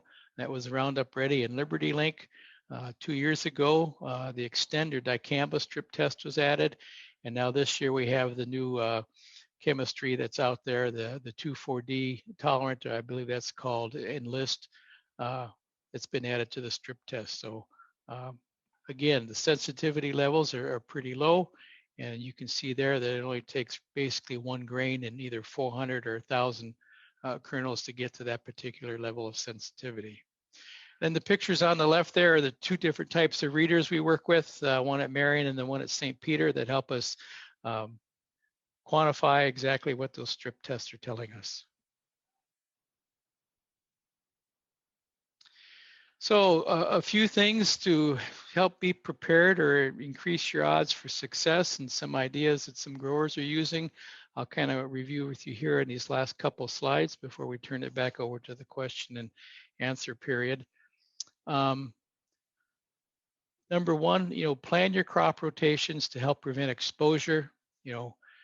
Discuss those rotations with neighboring farmers. Let them understand what you're doing and find out what they're also doing. What day length maturity or hybrids are they going to be planting? How soon might they start planting? Things like that. Again, develop that relationship with your seedsman in seed selection. Know your seed and have a good working relationship with them, and ask them, do they test for the presence of GMO in their seed, and if so, can they let you know what it is so you know what your starting point is. Hopefully you'll know that even before you pay for it. Very hybrid maturity, planting delays. I think Tony did a good job of discussing that earlier in the program. I won't expound on that too much more, but it is a good way to kind of add a little insurance that maybe we won't get some pollen drift coming into the field. Equipment, especially if you're in a parallel production or maybe you have some custom planting done, you do want to start with a clean planter and a clean seed handling equipment. That includes any type of brush augers or augering equipment that's used to move seed from the planter holding box to the planter itself. But start with a clean planter. You may want to do that in between each hybrid too. That way, if you do have a problem, you can say, well, it wasn't this particular hybrid because I cleaned the planter out before I switched to hybrid B. So, but please start with a clean planter and clean seed handling equipment. And that'll at least eliminate some things that could go wrong. Pay close attention to buffer zones, isolation strips that may be required by your organic certifier, and maybe consider something like that if you're just a conventional non-GMO corn grower. Pre-harvest inspections, I recommend these no matter what kind of corn or crop you're growing. It lets you know what potential problems you might have come harvest time, especially if you're growing into a specialized market or like a food market. It lets you know if you got some disease issues, weed issues, insect issues, but you can also, as long as the corn's not real wet, you can pull some ears off certain parts of the field, and you could test those for GMO contamination. I did talk with Ryan earlier, and Ryan, feel welcome to jump in if you want. The corn that you pull out of the field prior to harvest, what you might have to do is hand shell it, lay it out like on a cookie sheet, and then maybe grab a small room fan and blow a steady stream of air across it for a few days, because we need to lower the moisture down before the test kits will work accurately. And maybe I can talk to Ryan here after the meeting and get an idea of what exact corn moisture level we need that at. But I do have a couple growers that try that. Usually they say it takes a day or two to dry it with an air fan on a cookie sheet. I think Angie mentioned somebody tried putting it in their oven at real low temperatures, but it took a really long time. But like Ryan said, if you get things too warm, those proteins can change and may not read accurately on a strip test. Those in, again, some type of parallel production, whether it's conventional to organic or just non-GMO and GMO. I have growers of both. You want to clean out all handling, harvesting, and storage equipment before you get started in the fall. Just get rid of everything that could have potentially contaminate those pieces of equipment from the following year and start out clean. Harvest border rows, isolation strips, buffer strips separately, and use those for feed. Store them separately and use them in another market if it pops up, or just take them directly to town and get rid of them. Do not risk the remainder of your corn in the field by storing them together. You don't want to cause a problem you could have prevented. You know, it may look like you're losing some money or throwing away some good corn, but you just never know what those border strips and isolation rows are going to have in them. Even if they test them and they test clean, you're not testing every year out there, and there could still be some problems there. Few of my growers, when they're harvesting, they subsample their fields and test for GMO during the actual harvest. A lot of times they don't have to pre-dry the samples. They're usually dry enough coming out of the field, in most years anyway, that they can just test them right away. They may subsample by acreage in that field, so maybe every 10 acres, they'll collect a composite off that 10 acres or 20 acres, whatever it might be, depending on the field size, and test that for GMO before it goes into the bin. Or they may actually separate the field by hybrids if they have 2 or 3 hybrids planted in the field. That way they know, if they have a problem on any one particular hybrid, that might be getting commingled in a bin with other hybrids. Or they might do a hybrid of both and subsample by acreage in hybrids, but they seem pretty happy with it so far. It does give them a level of assurance that at least as far as they know and as far as the test can tell them, that they don't have an issue with GMO contamination at harvest time. If they do, some of them do have a small bin they can store that grain in separately, like where they put their border rows in. And some will just, if they're really confident in the score and it's high enough, they'll just take it straight to town or find a feed market for it. This particular way of doing things there, it may not prevent GMO contamination, but it will help manage it before delivery, as will a lot of the other things I spoke about. You do all you can and keep things clean, keep things separated, do your testing, and odds are you're going to have a pretty good success rate. I know there's a lot more questions out there and we're running a little long, so I'm going to wrap it up for now, but I will answer any questions you might have. Thank you. Wonderful. Craig, thank you so much. That was some really good information, really helpful from both the farmer's perspective and from the buyer's perspective. Actually, earlier in this session, Mark Schneiderwind had asked a question about buyers and buyers' perspectives. Actually, Mark, would you mind unmuting yourself and just briefly describing what you were describing? Mark, can you, are you there? I'll start describing it. Maybe Mark, you can jump in if you can. His question was, in a bad production year where quality of the content of the corn or soybean is lower or poor, what is the industry allowance for this? We have had farmers get turned down or the load rejected, but accepted 2 or 3 months later based on quality, not GMO items. Any thoughts on that one, Craig? At our locations, when the truck comes in, it's tested for GMO and other quality factors depending on the grain that it's in. And if it's deemed not acceptable, it's not acceptable. We're not going to retest it. I've worked with other companies and been around other companies. They'll retest till they get the answers they want. And I think that kind of lowers the credibility of the whole program if we do that. If production is down, if supply is low because of a weather year, one way or the other, too dry, too wet, if we're going to be short of product, probably the only possible way we would accept retest grain and bring it back in and test it is if we have direct orders or communication from our buyer that says, okay, we know you're short. We're going to loosen our standards a little bit and we'll accept corn to this GMO level. But until that happens, we won't do it. Got it.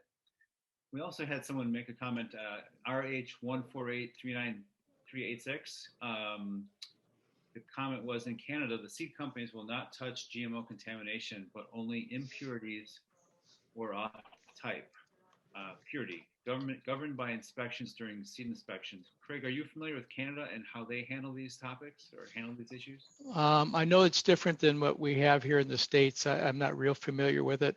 I do have contacts up in Ontario that are in the seed business, and they haven't been quite that specific as this gentleman was in his question there, but I know it's different than the way we handle things here in the States. Okay. And here's another question. This is from Mark Dudla.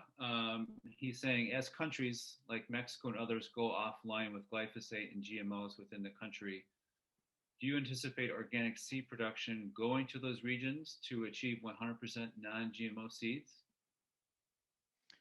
Well, I guess that's up to all the different seed companies because there's cost factors involved and other factors involved with monitoring the crop and making sure that it's been planted correctly and it's isolated correctly.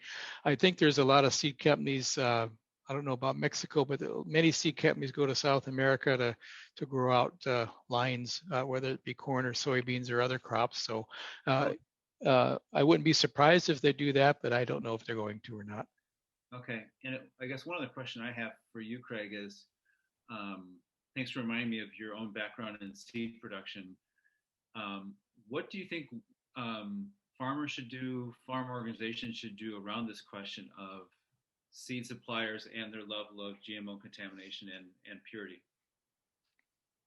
I think the best thing for them to do is start asking questions, start asking for answers.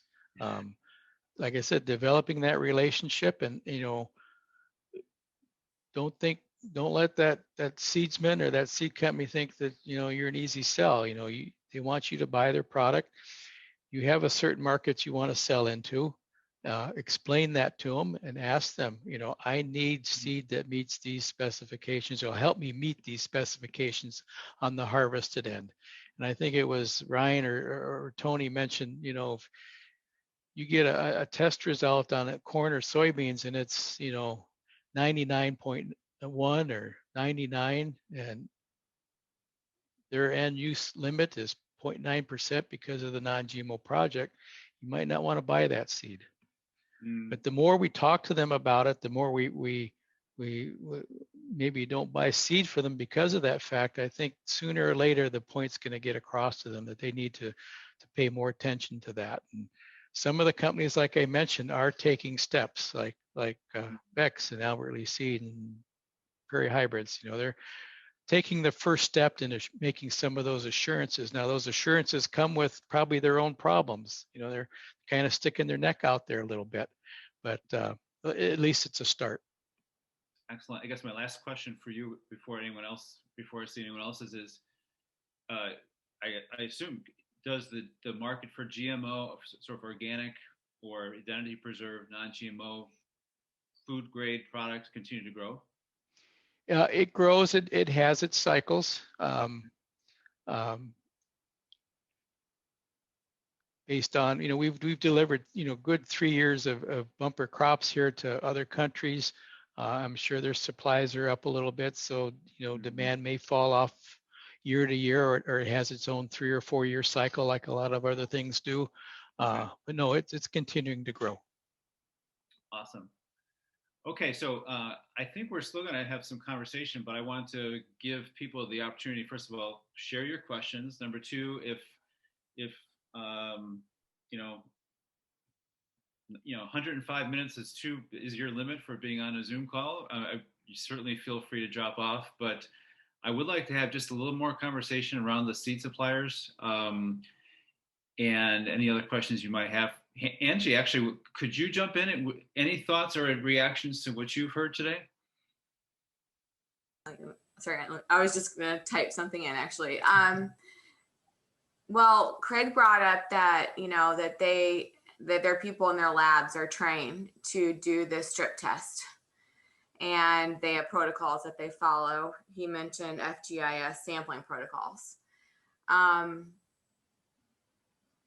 I'm curious, and then Biologics train them, but sometimes I don't think that we feel comfortable that the buyer, the people that are working at the lab when the trucks are delivered are following protocols, are, if the truck in front of me was hot and they grind my corn in the same bun grinder, what's going to keep my corn from getting some of their GMO contamination? And now my truck says it's hot, or I've had a situation where I've yelled loud enough and they've gone back and they've let me go back through the line and they've probed my truck the second time and it went from being 6% GMO contamination to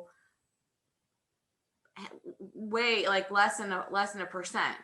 And this is a feed company. So I wonder, does the feed corn buyer look at this? Do they not have to be as tough when they're looking at GMO contamination versus the food side of things? It seems like everybody should be on the same playing field, but I guess somebody's out sick today and a new guy comes in and decides to be all of a sudden everybody's truck got GMO contamination in it. So it was really odd to see that huge variance, on probing the same truck twice in the same day.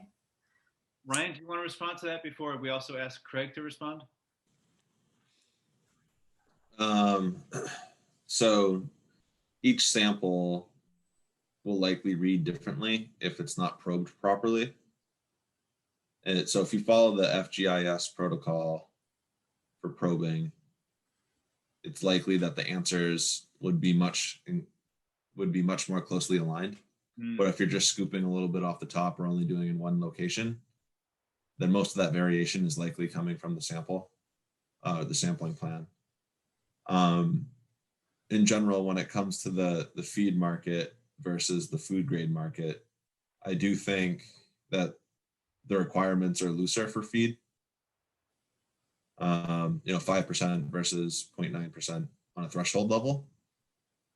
And each individual buyer maybe depending on what the finished product rejection rate is, they might have different protocols in place for their probe stand operators. Maybe the feed companies might not have ever had a downstream contamination where they can't get conformance with either the non-GMO project or whatever end market they're buying to, because the auditors aren't as scrutinizing them as much, perhaps.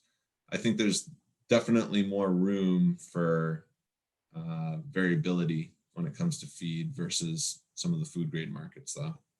It just seems like it all comes down always to the farmer, and if they decide to reject you, then you're the one that you're out. So you have to rely on them, and you have to rely on the seed companies, but it's. Yeah, I mean, just like building the relationship with your seed company, building that relationship with a buyer is just as important. Okay.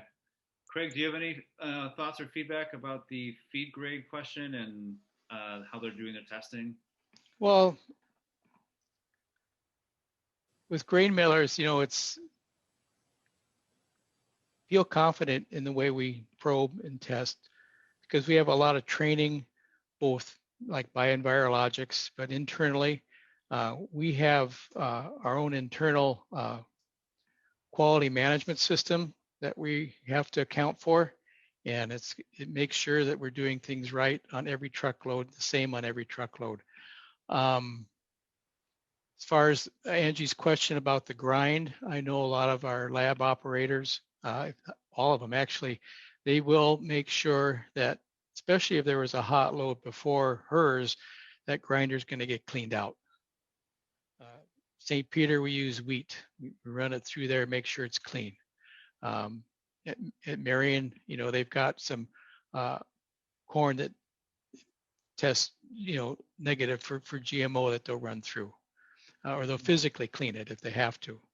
It takes a while, but I guess one of the complaints we get at our plants is how long it takes for a truck to go in, get probed and dumped and back out, and the line that they have to wait in sometimes. Well, that's because we're doing all our testing and we're doing it the same way for every truck, and we're treating everybody fairly and following our protocols. So there shouldn't be any question there, as far as I'm concerned, as to whether or not things are being done properly. So yeah, develop that relationship with your buyer, whether it's us at Grain Millers or a feed company or something like that, and ask them how they do it.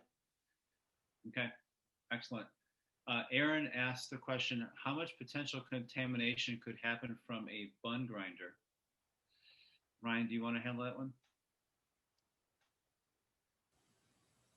I can ask our technical team at Envirologics to try and give us a ballpark on that. I don't have a data set in front of me to provide an answer. Okay, I appreciate that. Mark Dula asked, please define how to hand sample a truck using a clean hand probe. What do you clean the surfaces with to get rid of all genetic material?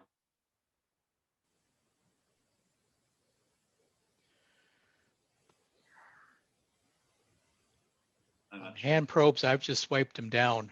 Okay. I don't know that, as long as the dust is removed and cleaned out, I don't think you're going to have any cross contamination that way. Okay. One other thing too on Angie's question there earlier about, I got a hot score on one probe and they reprobed it and I got a negative score or vice versa. I don't know which way it went, but we've had on occasion a truck will come in, this is soybeans now, and we'll probe it and we'll physically see off types in it. And there may not be many, but one or two of those, black hilum, brown hilum, whatever, will get in the grind with the other clear hilum and we'll get a hot test. And just for the sake of wondering, we've gone back out and reprobed the truck and we physically looked at the beans that we're going to grind and there weren't any dark hilums in that grind and it came back negative.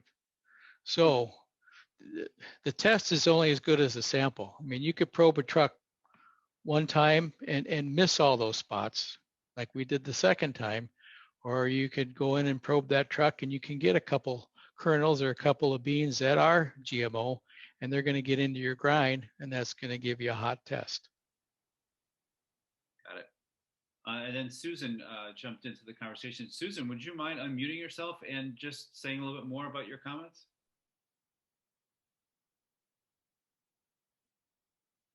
Susan, I hope you're there. I'll just read her comments, and Susan, feel free to jump in. Her comments was... Yeah, I'm here. Oh, go for it. No, I was just saying that Angie's comment, I mean, just as I said in the typing part, it could be valuable then to have groups of farmers, sharing the envirologic systems and doing testing before they leave the farm, and that gives a baseline. Particularly if they have situations where there's a lot of discrepancy in what's being tested at the mill or the buyer. Angie, do you want to say anything about that? Is that what you've kind of been doing?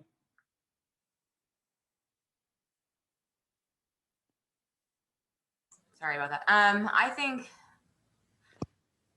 going in together, everybody's, been going in together and doing a group isn't, we're all storing in separate locations. No, I meant just sharing the equipment cost for a single farm that thought, oh, this is too much of an investment to get, sure. So just like groups of farmers might buy a, whatever, you could have one person housed all the equipment at their place and people would just.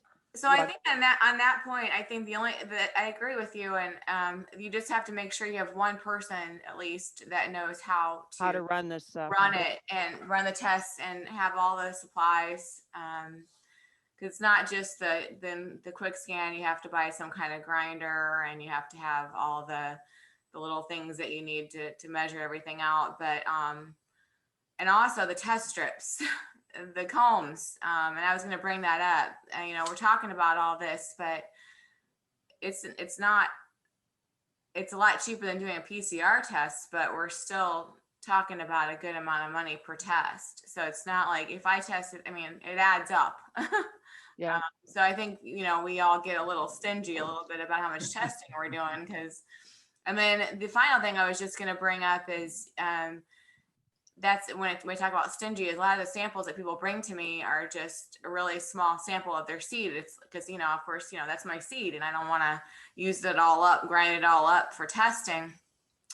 But I've talked a lot to Envirologics about this to try to say, how are we get a representative sample of the seed lots? And, they're telling me open all the bags. Well, once you open a bag, it's yours. And,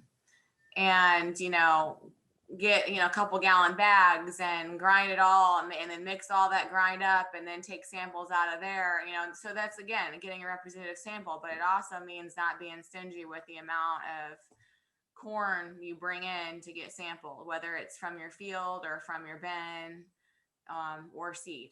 So a bigger sample usually means it's going to give you more representative result, I guess. I think you need an accurate sample too. And I think if you check with some of your state grain inspection agencies, or maybe even your crop improvement association, they do a lot of seed sampling, especially like probably Illinois crop, or up here Minnesota crop improvement. They do a lot of seed sampling to get accurate samples so they can test for germination before they put their certified tags on it. And if you needed some type of instruction or protocol on how to sample X amount of bags, I'm sure they would be glad to share some of that information with you on how they do it. And I sent 2 links in the chat that Envirologics had sent to me about sampling, GIPSA sampling information. So, okay. But I know one of those books is like 72 pages long. So there's quite a lot to know. We have a question. What is the proper volume of corn for a good test? Ryan, do you want to handle that one?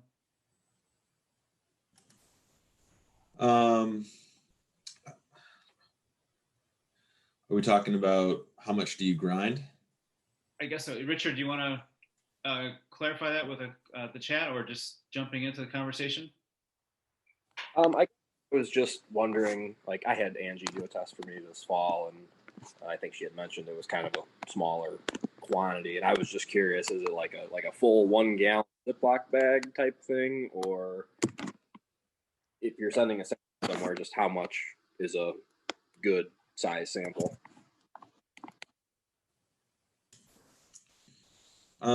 That's a good question. Craig, how much you've been trained by the Envirologics tech support team, how much do you grind? Well, we use your protocol for volume. If whatever sample that we have there, we cut it down based on our grain inspection standards, and then from that portion that we're not going to use to actually grade the sample for BCFM and stuff, we'll put in, I can't quite remember the actual volume, but we make sure that we use that 1.5 times the water volume of the weight of the grain to mix with it when we're building the solution. It's probably a good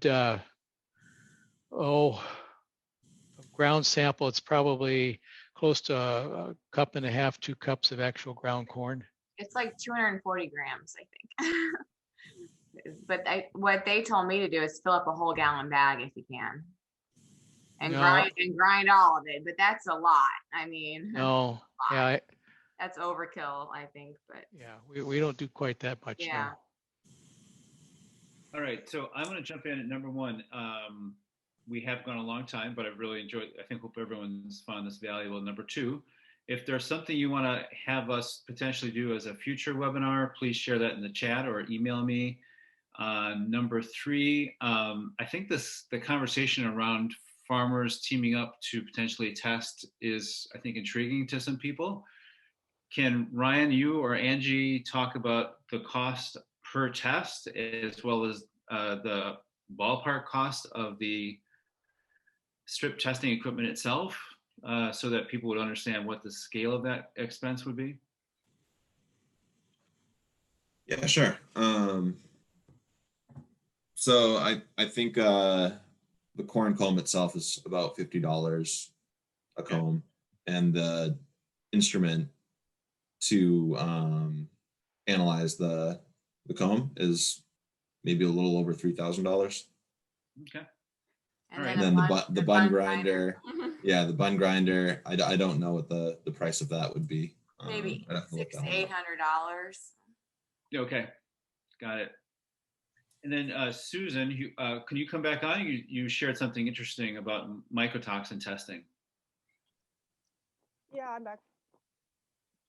So one of the things that I found is when we have groups of farmers or feed suppliers or supplement suppliers who actually have the Envirologics technology in their companies, people find it really helpful. And to be able to provide a farmer the ability to say, here, go and get a basic mycotoxin screen done for X dollars, as opposed to go to the lab and get it done for X plus whatever dollars. A lot of the farmers find that more approachable. And yeah, I know it doesn't necessarily, you get what you look for as far as mycotoxin testing and that sort of stuff, but it makes that thought process much more approachable to a lot of farmers. And I say this from my experience with guys who are feeding livestock, and we run into all sorts of woes in livestock management from big mycotoxin contamination. And so I see that happening, and it's just useful, and it's clinically useful, and it gives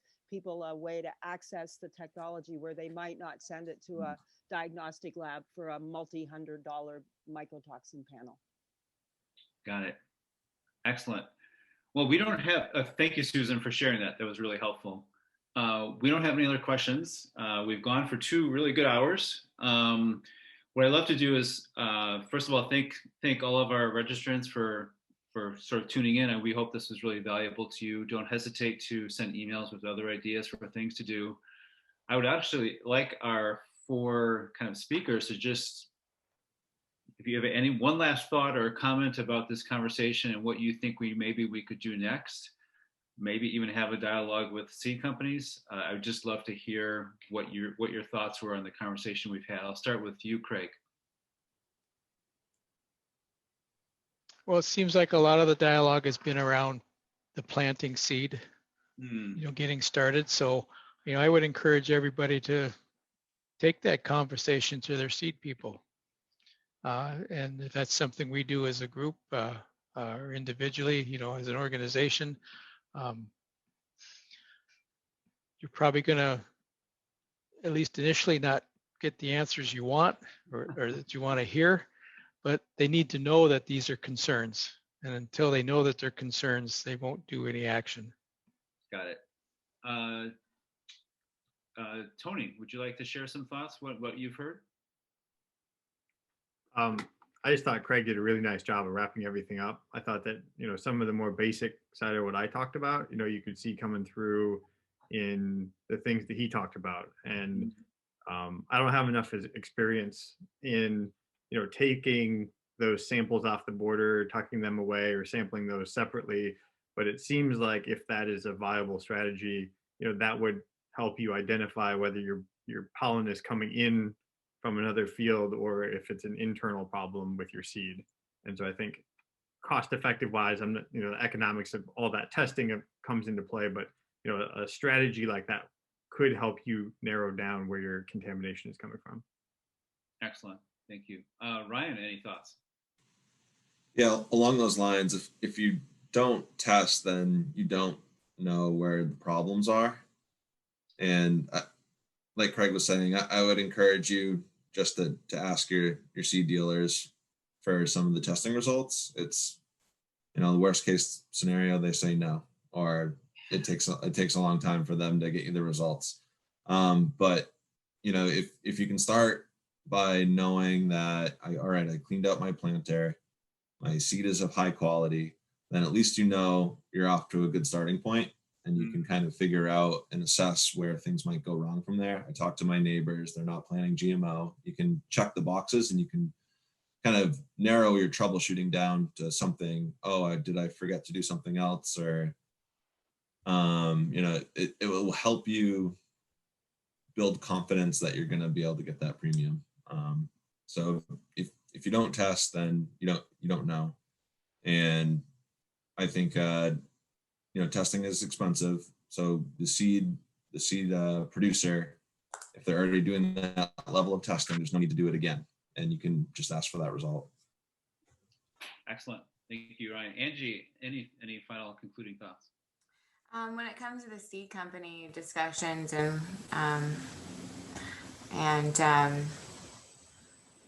I guess what I would say is it would be nice to get the seed companies or the representatives to help pay for some of the cost. If we're going to test the seed lots, the farmers are going to pay and test the seed lots prior to planting. I think it would help put some of the burden back on them to assure us that it is as pure as they say it is. And we are seeing a little of that locally, but not with all the seed companies. And then also when it comes to representative samples, if there were some protocols that maybe, I don't know, Craig, or like whether if you're trying to gather, like what do farmers do? What are some good strategies for when you're harvesting, for gathering a representative sample? I did a lot of homework on this before I got started, and I created my own little system for taking a certain amount of sample out of every truck and putting it in a bin, and then mixing that bin, and then taking samples out of that to so ways that some kind of guideline that farmers can follow for figuring out what's in their bins or what the contamination level is in their field would be helpful. Excellent. Same with the seed lots too. But excellent. Well, Angie, Tony, Ryan, Craig, thank you so much for your participation in this. There were a lot of hours. Each of you kind of customized your presentation for this webinar. Really, really appreciate your willingness to kind of help out and invest and help organic grain farmers. Again, we're just happy to have you, and we wish everyone a great day, and be in touch if you have any questions. We'll send out a link to recording. Take care. Thank you. Have a good day.